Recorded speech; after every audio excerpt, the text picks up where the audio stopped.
আমাদের এখানে গ্রামীণ শক্তি, যেখানে আপনারা অবগত আছেন, গ্রামীণ শক্তি একটা রিপুটেড সোলারের প্রতিষ্ঠান, যেটা ডক্টর মোহাম্মদ ইউনূস স্যারের প্রতিষ্ঠান হওয়ার কারণে ইটকল গ্রামীণ শক্তিকে ধ্বংস করেছে। স্বৈরাচার সরকারের মনোনীত চেয়ারম্যান ইয়ারডি সচিব, যিনি আমাদের ইটকলের মনোনীত চেয়ারম্যান পদাধিকার বলে, তার নেতৃত্বে এবং CO sir, deputy CO sir এবং আমাদের রিনিউয়েবল হেডের নেতৃত্বে চক্রান্তের মাধ্যমে আমাদেরকে এই 106 জনকে একটা ভোগাস অজুহাত দেখায় চাকরিচ্যুত করা হয়েছে। ডক্টর মোহাম্মদ ইউনূস স্যারের প্রতিষ্ঠান হওয়ার কারণেই মূলত তারা প্রতিহিংসামূলক, শেখ হাসিনা সরকারের প্রতিহিংসামূলক তারা কাজ দেয় না, এটা তারা প্রতিনিয়ত করে আসছে।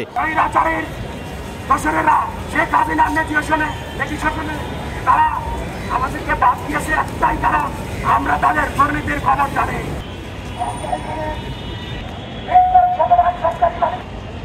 প্রতিষ্ঠান কোনোভাবে সরকারি দোসর আওয়ামী লীগের দালালের স্থান এই করে হবে না, হবে না। আমরা 6 জন স্থায়ী কর্মকর্তা কর্মচারীকে পূর্ণ বহাল না করা পর্যন্ত আমরা অনশন ঘোষণা করছি এবং সেই সাথে দুর্নীতি দিবস আওয়ামী লীগ সরকারের ফ্যাসিস্ট নেগোসিয়েশনে যারা এখানে বসে আছে অতি বিলম্বে তাদের পদত্যাগ ঘোষণা করছি।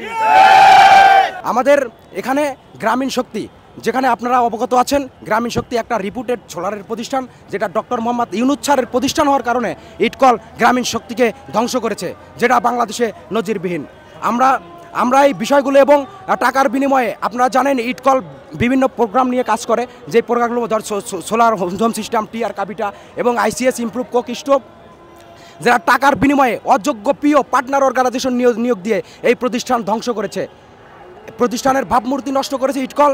আমরা 106 জন এখানে দাঁড়িয়েছি, আমরা ইটকলের দুর্নীতি সম্পর্কে অবগত ছিলাম, এই জন্য বেছে বেছে আমাদেরকে স্থায়ী এমপ্লয়গুলোকে বেছে বেছে বাদ দেওয়া হয়েছে। বাট আমাদের এই 106 জনকে, যেটা আমার সহকর্মী পূর্বে বলে গেছে যে বেছে বেছে চাকরিচ্যুত করা হয়েছে, বাট বাকি তাদেরকে কিন্তু সবাইকে শপথে বহাল রেখেছে। যদি প্রোগ্রাম নাই, এই কারণে যদি আমাদের চাকরিচ্যুত করা হয়, তাহলে আমাদের যারা মনিটরিং করতো, আমার প্রোগ্রামের মনিটরিং, আমার প্রোগ্রামের জোনাল, ডিএম, আরএম বা আরও ঊর্ধ্বতন যারা আছে, তাদের চাকরি থাকে কিভাবে?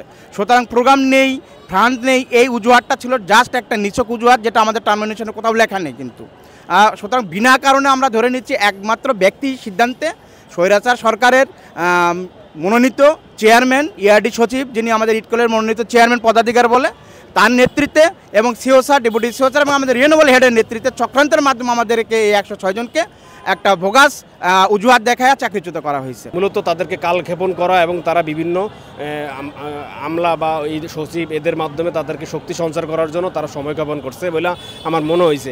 এবং সেখানে আমাদের যে 3 সদস্য বিশিষ্ট কমিটি ছিলাম, আমরা 3 সমন্বয়ক, তাদেরকে তারা বিভিন্ন রকম থ্রেট করছে, হুমকি দামকি দিছে। আমরাও আমাদের নিরাপত্তা নিয়ে শঙ্কিত, কারণ তারা যে কোনো মুহূর্তে আমাদের ক্ষতি করার জন্য চেষ্টা করতেছে।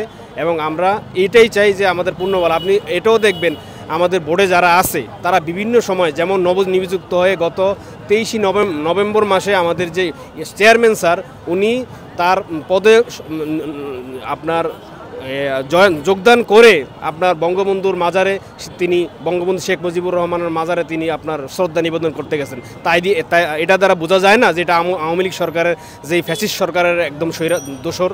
তো আমরা এই দোসরের, যারা এই ফ্যাসিস্ট সরকার দোসর, এটা আমাদের ম্যানেজমেন্টও বিভিন্ন সময়ে প্রমাণ দিচ্ছে। আপনারা ইতিমধ্যেই জানছেন যে গ্রামীণ শক্তি মতো প্রিয় ডক্টর মোহাম্মদ ইউনূস স্যারের প্রতিষ্ঠান হওয়ার কারণেই মূলত তারা প্রতিহিংসামূলক, শেখ হাসিনা সরকারের প্রতিহিংসামূলক তারা কাজ দেয় না, এটা তারা প্রতিনিয়ত করে আসছে।